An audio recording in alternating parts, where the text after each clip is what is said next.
నమస్తే. నిన్న కవిత ధర్నా చేయడం జరిగింది ధర్నా చౌక్లో.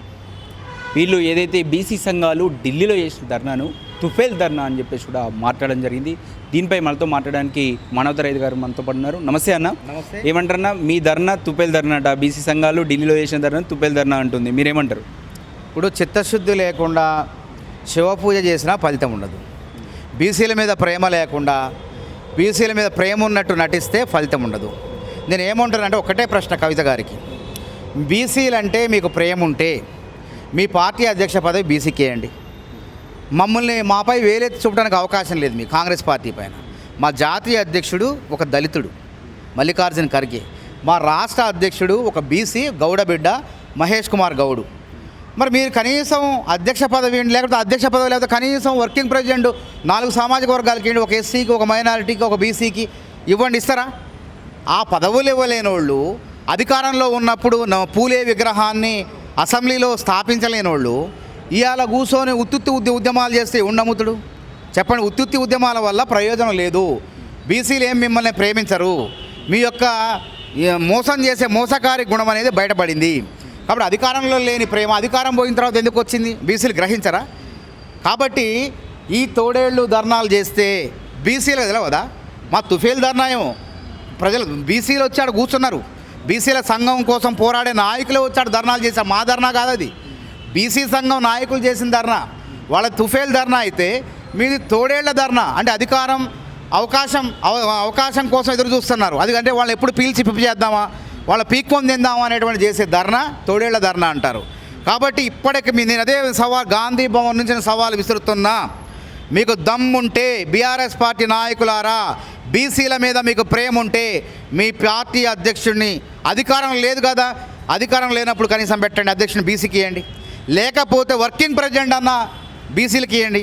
అవి ఇవ్వనప్పుడు మీరు ఎన్ని ధర్నాలు చేసినా ఏం ప్రయోజనం అని చెప్పి నేను ప్రశ్నిస్తున్నా. ఇంకొకటి సీఎంను పట్టుకొని అనుమూల ఇంటెలిజెన్స్ అని మాట్లాడడం జరిగింది, మీరేమంటారు? ఇప్పుడు అనుమూల ఇంటెలిజెన్సు, అనుమూల రేవంత్ రెడ్డి తెలివు, ఇప్పుడు ప్రజలకు బీసీల కోసం రాహుల్ గాంధీ గారు ఇచ్చిన మాట కట్టుబడి ఏ రాష్ట్రంలో కూడా చేయనటువంటి సాహసం రేవంత్ రెడ్డి గారు చేసిండు. ఎందుకు చేసిండు? చిత్తశుద్ధితో బీసీలకు మేలు జరగాలి, బీసీల బతుకులు బాగు చేయాలని చెప్పి 42% బీసీలకు రిజర్వేషన్ కల్పించేందుకు అసెంబ్లీలో ఆమోదం చేసి ఢిల్లీ పంపించారు. దాన్ని మీరు అభినందించండి. అంటే రేవంత్ రెడ్డికి మంచి పేరు వస్తే రేవంత్ రెడ్డి ఇంటెలిజెన్స్ అంటున్నారు. అవును, ఇంటెలిజెన్సే. బీసీల కోసం ఆయన పనిచేస్తాడు కాబట్టి ఆయన నిజమైన తెలివిగలవాడే. బీసీల రేపటి తరం కోసం, రేపటి బీసీల కోసం, వాళ్ళ భవిష్యత్తు కోసం ఆయన ఈరోజు పునాదులు వేసిండు కాబట్టి రేవంత్ రెడ్డి గొప్పవాడే. దాన్ని పట్టుకొని మీరు కృత్రిమ ఉద్యమాలు మీరు చేస్తున్నారు. రేవంత్ రెడ్డి కృత్రిమం కాదు. ఇలా ఇందిరా పార్క్లో అధికారంలో లేనప్పుడు బీసీలకు ఒక సంతకంతో విగ్రహం పెట్టాల్సిన వాళ్ళు మీరు పెట్టలేకపోయారు. ఇవాళ బీసీల మీద కపట ప్రేమ ప్రదర్శిస్తున్నారంటే మీరు కృత్రిమ ఉద్యమం. అది నిజమైన బీసీలపై ప్రేమతో చేసే ఉద్యమం కాదు, అది కృత్రిమ ఉద్యమం. రేవంత్ రెడ్డి చేసింది చిత్తశుద్ధితో చేసిన పని అది.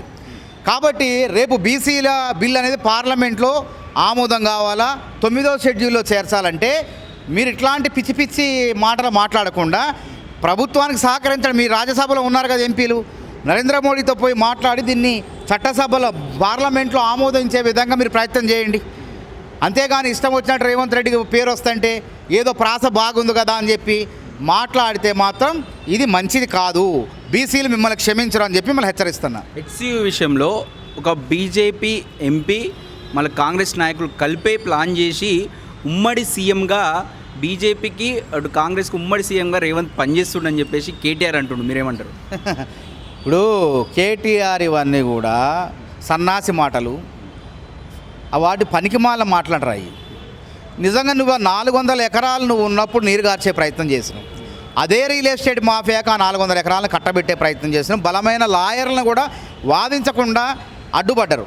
కానీ రేవంత్ రెడ్డి మొగోడు కాబట్టి వచ్చిన తర్వాత ప్రభుత్వ భూములు ఎక్కడ అన్యాక్రాంతం అవుతున్నాయి, కబ్జా కార్ల నుంచి వాళ్ళందరూ ఎవరైతే ఉన్నారో వాళ్ళందరి నుంచి సరస్సులు, కుంటలు, చెరువుల్లో ఉన్న కబ్జా గురైన భూములన్నిటి కూడా 1000 ఎకరాలు లాక్కున్నారు, వెనక్కి తీసుకున్నారు. అదేవిధంగా ఈ 400 ఎకరాల పైన కూడా దృష్టి పెట్టి హైకోర్టులో లాయర్ని పెట్టి అక్కడ కొట్లాడి అక్కడ కేసు గెలిచి సుప్రీంకోర్టులో కూడా కేసు గెలిచి ఆ ప్రభుత్వ భూముల్ని ప్రభుత్వానికి అప్పజెప్పే విధంగా ఆయన నిర్ణయాలు తీసుకున్నారు. దీంట్లో ఎక్కడ తప్పు జరిగింది? మీరు అధికారంలో ఉన్నప్పుడు ఏం చేశారు? మీరు అధికారంలో ఉన్నప్పుడు ఈ 400 ఎకరాల్లో 25 సర్వే నెంబర్లు 50 ఎకరాలను వేరే రియల్ ఎస్టేట్ వ్యక్తులకు అప్పజెప్పారు. వాళ్ళ కోసం ఆ బిల్డింగ్లు ఆ భవంతులు అమ్ముడుపోవటం కోసం ప్రభుత్వ యూనివర్సిటీ భూముల్లో రోడ్లు వేశారు, పెద్ద పెద్ద గుట్టలను కొట్టేసి. మరి అప్పుడు పర్యావరణవేత్తలు అడిగిపోయారు, మరి కేటీఆర్ ఎందుకు వేసిండు ఆ విధంగా? యూనివర్సిటీ అధికారులు నిద్రపోయారా? ఇది నేను చెప్పేది అన్నీ కూడా వాస్తవాలు, అబద్ధం కాదు. అదేవిధంగా ఆ రోజు ఈ భూమిని ప్రభుత్వం తీసుకునేటప్పుడు 397 ఎకరాలు 36-37 సర్వేలో ఇటుపక్క భాగంలో ఇచ్చింది, గోపనపల్లిలో ఇచ్చింది. మరి యూనివర్సిటీ అధికారులకు ఒప్పందం ద్వారా ఒక బదలాయింపు చేస్తే ఆ భూములు యూనివర్సిటీ అధికారులు అవినీతి మూలంగా కాపాడుకోలేకపోయారు. తర్వాత ప్రభుత్వం అక్కడ పర్మిషన్లు ఇచ్చింది ఆకాశహార్మాలు వేసే విధంగా. అసలు నిజంగా విద్యార్థులు కానీ కేటీఆర్ గారు కొట్లాడాల్సింది ఈ 400 ఎకరాలు కాదు, 400 ఎకరాలు సురక్షితంగా రేవంత్ రెడ్డి గారు రక్షించారు. ఆ భూముల్లో వివాదం లేదు. వివాదం ఎక్కడుంది? ఈ 397 ఎకరాల భూమి ఏమైందో దాని మీద ఈ కేటీఆర్ పోరాటం చేయాలా, యూనివర్సిటీ విద్యార్థులు కానీ యూనివర్సిటీ అధికారులు పోరాటం చేయాలా? ఆ భూమి నిజంగా ప్రైవేటు వ్యక్తుల పరమైతే దానిపైన సిబిఐ విచారణ జరపాలి. ఎందుకంటే కేంద్ర ప్రభుత్వం, యూనివర్సిటీ అనేది కేంద్ర ప్రభుత్వం ఆధీనంలో ఉంటుంది కాబట్టి వాళ్ళపైన విచారణ జరగాలంటే సిబిఐ విచారణ జరగాల్సిందే. ఆ సిబిఐ విచారణలో మరి ఎవరు దొంగలు ఎవరు దొరలు అనేది తెలుస్తుంది. అది బీజేపీ ఎంపీ ఉన్నాడా కాంగ్రెస్ ఎంపీ ఉన్నాడా అని తెలుస్తుంది కదా. మేమే అడుగుతున్నాం, మీరు అడగండి, సిబిఐ ఎంక్వైరీ అడగండి. అరే ఉన్న వాస్తవాలు ఉన్నది ఉన్నట్టు రేవంత్ రెడ్డి మాట్లాడుతుంటే, రేవంత్ రెడ్డి ప్రతిష్ట దేశవ్యాప్తం అయితే 100 మంది శక్తివంతమైనటువంటి పురుషుల జాబితాలో రేవంత్ రెడ్డి స్థానం 28వ స్థానం, రాహుల్ గాంధీ గారి స్థానం 9వ స్థానం. వీళ్ళు ప్రతిపక్షంలో ఉన్నప్పుడు, అధికారంలో ఉన్నప్పుడు ప్రజల పక్షాన కొట్లాడుతున్నారు కాబట్టి ఇండియన్ ఎక్స్ప్రెస్ అనే సంస్థ తయారు చేసిన జాబితాలో రేవంత్ రెడ్డికి 28వ స్థానం వచ్చిందే, ఉత్తిగా వచ్చిందా? మరి నీకు ఎందుకు రాలే కేటీఆర్? నీ పేరు అక్కడ 100 మందిలో నీ పేరు లేదు. కనీసం బీజేపీ రాష్ట్రంలో బీజేపీ పేరు లేదు. అధికారంలో ఉన్న మోడీ పేరు ఉంది, అధికారం ఎందుకంటే ఉంది, కానీ ఏమీ లేని ప్రతిపక్షంలో కొట్లాడి ప్రజలకు మేలు చేస్తున్నటువంటి రేవంత్ రెడ్డి పేరు ఉందంటే, రేవంత్ రెడ్డికి సర్టిఫికేట్ ఇండియన్ ఎక్స్ప్రెస్ సంస్థ వాళ్ళు ఇచ్చిందంటే అర్థం చేసుకోండి ఆయన స్థాయి ఎక్కడ ఉందో, మీ స్థాయి ఎక్కడ ఉందో. అంటే 10 ఏళ్ళు అధికారంలో ఉన్నప్పుడు వేలాది ఎకరాలు అమ్మేశారు. కొండలు గుట్టలు పొట్లు చెట్లు వీటన్నిటి కూడా పీల్చి పిప్పి చేశారు, పిండి చేశారు. అయ్యాల అధికారం కోల్పోంగలోనే పర్యావరణం జీవ వైవిధ్యం మీకు గుర్తొస్తుంది. నేను ఒక్కటి అడుగుతున్నా, జీవ వైవిధ్యం జీవుల మీద ఆ మిత్రం ప్రేమ ఉందంటే, రోహిత్ వేముల అనేటువంటి ఒక ఎస్సీయూ విద్యార్థి చనిపోతే అది చంపింది బీజేపీ వాళ్ళు, ఆయన చావు కారణం బీజేపీ నాయకులు. చనిపోతే కనీసం ఎఫ్ఐఆర్ నమోదు చేయరా?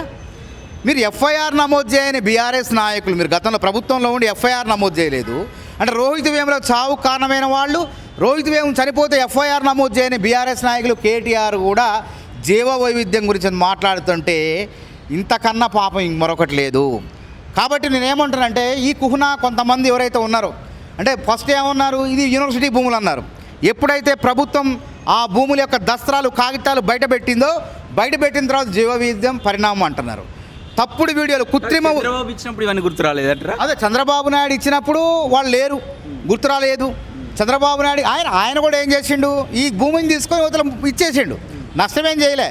తర్వాత 111 జీవో ఉంది అక్కడ. 111 జీవో అంటే ఏంటంటే, జంట జలాశయాల పరిధిలో 80 కిలోమీటర్ల మేర ప్రకృతికి జీవ వైవిధ్యానికి దెబ్బతినకుండా, కాలుష్యం కాకుండా శాశ్వత కట్టడాలు నేను కట్టవద్దు, తర్వాత పర్యావరణం దెబ్బతినొద్దు అని చెప్పేసి 111 జీవో తీసుకొచ్చారు.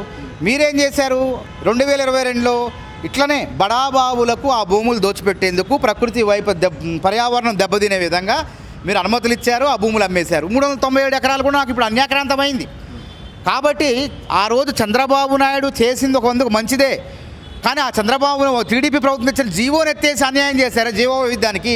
ఇవాళ మీరు ఆ జీవ వైవిధ్యం గురించి మాట్లాడేది అంటున్నారు. నిజంగానే ఆడ జింకలు 1-2 ఉన్నాయి. మేము 100,000 సంఖ్యలో ఉంటే జూబ్లీ హిల్స్ బంజారా హిల్స్లో ఉన్నటువంటి బడాబాబులు వేటాడి వాటిని కోసుకొని తిన్నారు. ఇప్పుడు కాదు 5-6 జింకలు ఉన్నాయి, వాటికి ఆహారం కూడా దొరకట్లేదు. ఆ 400 ఎకరాల్లో అడవి కూడా కాదు, అది తుమ్మ కంపలు, పోరంబోకు భూమి అంటారు దాన్ని. పోరంబోకు భూమిలో ఏం మొలుస్తాడు మన ఊర్లలో? తుమ్మ చెట్లు, సర్కారు కంప, రేగి ముళ్ళు ఇవే ఉంటాయి.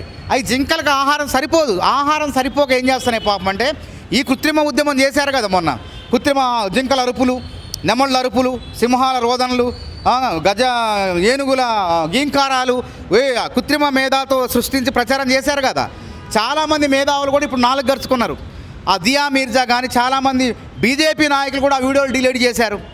హైకోర్టు కూడా చూసినాం. వీళ్ళన్నీ కృత్రిమ ఉద్యమం చేసి, కృత్రిమ మీడియాతో కృత్రిమ ఉద్యమం చేసేసి ఆ ప్రభుత్వ భూముల్ని, రేవంత్ రెడ్డి స్వాధీనం చేసుకున్న ప్రభుత్వ భూముల్ని రియల్ ఎస్టేట్ మాఫియాకు అప్పచెప్పే కుట్రలో భాగంగా ఆ విధంగా చేశారు.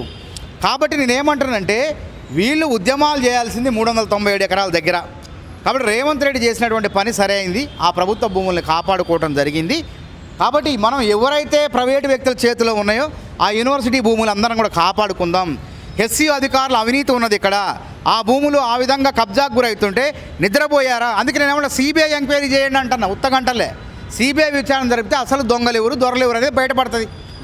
మీరు ఇచ్చే రేషన్ బియ్యంలో కేంద్రం వాటా ఉంది, దాదాపు మేమే ఎక్కువ 40 రూపాయలు ఏమో ఇస్తున్నాం అని చెప్పేసి బండి సంజయ్ చెప్తా ఉండు. సో మీరు మోడీ బొమ్మను అయితే ఎందుకు పెడతలేరు రేషన్ షాప్లో? ఇప్పుడు ఆ ప్రోటోకాల్ అనేది రాష్ట్ర ప్రభుత్వం సంక్షేమ పథకాల్లో కేంద్ర ప్రభుత్వం ఫోటోలు ఉండవు, ప్రోటోకాల్ ఉండదు, అది ప్రోటోకాల్ కాదు. మరి అట్లాంటి దొడ్డు బియ్యం పక్క రాష్ట్రంలో చంద్రబాబు నాయుడు గారు వాళ్ళ భాగస్వామి పత్రం మిత్రుడే కదా, ప్రభుత్వంలో భాగస్వామి ఉన్నాడు కదా, మరి ఆయన దొడ్డు బియ్యం పథకంలో ఫోటోలు పెడతాడా? చంద్రబాబు నాయుడు గారి ఫోటోలే ఉన్నాయి. కాబట్టి రాష్ట్రంలో అమలయ్యే పథకాలకు ముఖ్యమంత్రి లేకుండా సంబంధిత మంత్రుల ఫోటోలు అది ప్రోటోకాలు. కేంద్ర ప్రభుత్వం సంబంధించిన అధినేతల ఫోటోలు ఉండవు. ఆ మాత్రం కూడా ఇంగిత జ్ఞానం లేకుండా వాళ్ళు రాజకీయం చేస్తున్నారు, జీర్ణించుకోలేకపోతున్నారు. కేంద్ర మంత్రి కూడా వచ్చి కూడా ఇక్కడ మాట్లాడింది కదా, అదేం సోయి లేకుండా మాట్లాడతానంటాను. నేను ఏమంటున్నా, ఇప్పుడు వాళ్ళ భాగస్వామ్య పక్షాలు ఉత్తరప్రదేశ్ ఉంటే 2 ప్రభుత్వాలు పెట్టుకోమనండి అక్కడ, మరి ఎవడొద్దానండు? అదే అంటారు, రాష్ట్రాల్లో పథకాలు అమలయ్యేటప్పుడు రాష్ట్ర ప్రభుత్వాందే పూర్తి బాధ్యత, రాష్ట్ర ప్రభుత్వాలకే హక్కు ఉంటుంది. సొమ్ము మాది, మీరు ఇట్లా సోకులు పడతారు. సొమ్ము ఇది వాడదేం కాదు. అది రాష్ట్ర ప్రభుత్వం బియ్యం సేకరించి ముందుగా రైతుల ఖాతాలో డబ్బులు వేసిన తర్వాత ఎప్పటికో ఫుడ్ కార్పొరేషన్ డబ్బులు ఇస్తుంది. కాబట్టి అది బాధ్యత ప్రతి రాష్ట్రానికి ఇస్తుంది, కేంద్ర ప్రభుత్వానికి బాధ్యత. గోదాముల్లో పోయే బదులు ఈ విధంగా పేద ప్రజలకు తినడానికి ఆ బియ్యాన్ని ఉపయోగించాలని లక్ష్యంతో కేంద్ర ప్రభుత్వం ఇచ్చేది. మరి సన్న బియ్యం రాష్ట్ర వ్యాప్తంగా దేశవ్యాప్తంగా ఎందుకు అమలు కావట్లేదు? ఒక తెలంగాణలోనే ముఖ్యమంత్రి రేవంత్ రెడ్డికి ఎందుకు అమలు చేస్తాడు? కాబట్టి ఇందులో వాళ్ళ పాత్ర ఏం లేదు. ఆ సాహసం, ఆ ధైర్యం, ఇలా 85% మంది ప్రజలు సామాన్యులు కూడా సన్నబియ్యం తింటున్నారు. శ్రీమంతులే కాదు, సామాన్యులు కూడా సన్నబియ్యం తినేలాగా ముఖ్యమంత్రి రేవంత్ రెడ్డి సంక్షేమ పథకాన్ని అమలు చేయడం నిజంగా అభినందనీయం. దీనికి హర్షించాల్సింది పోయి ఎందుకు ఏడుస్తున్నారంటాను నేను. చూస్తూ ఉంటే కంపల్సరీ బీసీలకు న్యాయం చేయాలనుకుంటే ఢిల్లీలో పోయి కొట్లాడాలి, కానీ ఈ గల్లీలో వచ్చి ఈడ ధర్నా చేస్తే ఏమొస్తుంది? ఇప్పుడు ఢిల్లీలో పెండింగ్ ఉంది బిల్లు, ఈ గవర్నర్ నుంచి ఇప్పుడు ఢిల్లీకి పోతుంది. బీజేపీ వాళ్ళు అమలు చేయాలి, బీసీ బిల్లు వాళ్ళు యాక్సెప్ట్ చేస్తారా చేయరా ఏదో ఒకటి తేల్చుకోవాలంటే అన్ని బీసీ సంఘాలతో పాటు ప్రతిపక్షాలు అన్నీ ఏదైతే బీసీల పట్ల చిత్తశుద్ధి ఉన్న ప్రతి పార్టీ ఢిల్లీలో పోయి కొట్లాడాలి, ఇక్కడ ప్రెజర్ తేవాలి. అప్పుడే కేంద్రం దిగొచ్చి బీసీ బిల్లుకు ఆమోదం తెలిపే అవకాశం ఉంటుంది. కెమెరామెన్ వెంకటేష్తో అక్షిత్, హైదరాబాద్.